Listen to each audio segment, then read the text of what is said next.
Hello people, this is తెలుగమ్మాయి. ఈ వీడియోలో పురాతనమైన శివుడి గుడిని దర్శించుకోవడానికి వెళ్తున్నాం. ఈ ప్లేస్ నేమ్ వాలీశ్వర్ కొండ. ఇప్పుడు కనిపిస్తున్నదే వాలీశ్వర్ కొండ. ఇది రామసముద్రానికి దగ్గరలో ఉంటుంది. మనం కొండ ఎక్కే ముందు మనకి ఇక్కడ మజ్జిగ భోజనం అయితే పెడుతున్నారు. ఎందుకంటే చాలామంది తినకుండా వస్తారు కాబట్టి అలాంటి వాళ్ళ కోసం భోజనం కూడా పెడుతున్నారు. మనం ఈ కొండ ఎక్కడానికి 12:46కి అయితే స్టార్ట్ అవుతున్నాం.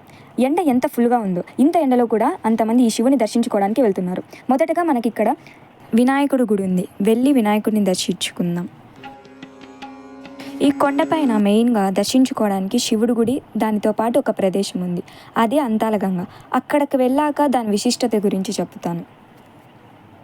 ఈ కొండ ఎక్కడానికి ఎటువంటి మెట్ల మార్గం కూడా ఉన్నది. ఆ దేవుడిని దర్శించుకోవాలంటే కొండ మీదనే వెళ్ళాల్సి ఉంటుంది. అలాగే అక్కడ రాళ్ళు పైన కూడా వెళ్ళాల్సి ఉంటుంది. కొంచెం దూరం వచ్చాక మళ్ళీ మనకి ఇక్కడ మజ్జిగ అయితే ఇస్తున్నారు. మజ్జిగ తాగేసి అక్కడి నుండి కొంచెం ముందరికి రాగానే రోడ్డు మార్గం అయితే వస్తుంది.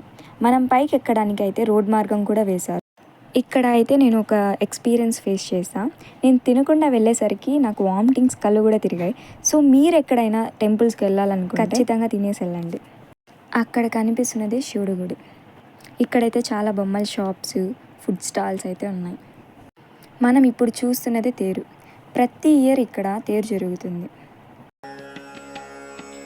ఇంక ఇక్కడ కనిపిస్తున్నది పురాతనమైన గోపురం. ఇంకా లోపలికి వెళ్ళి దేవుని దర్శించుకుందాం.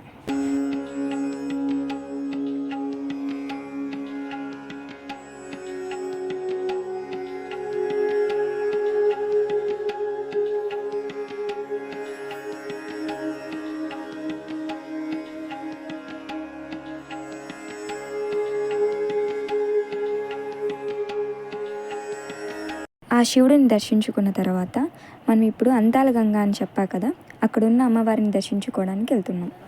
ఇప్పుడు కనిపిస్తున్నదే అంతాలగంగమ్మ గుడి. వెళ్ళి దేవుని దర్శించుకుందాం.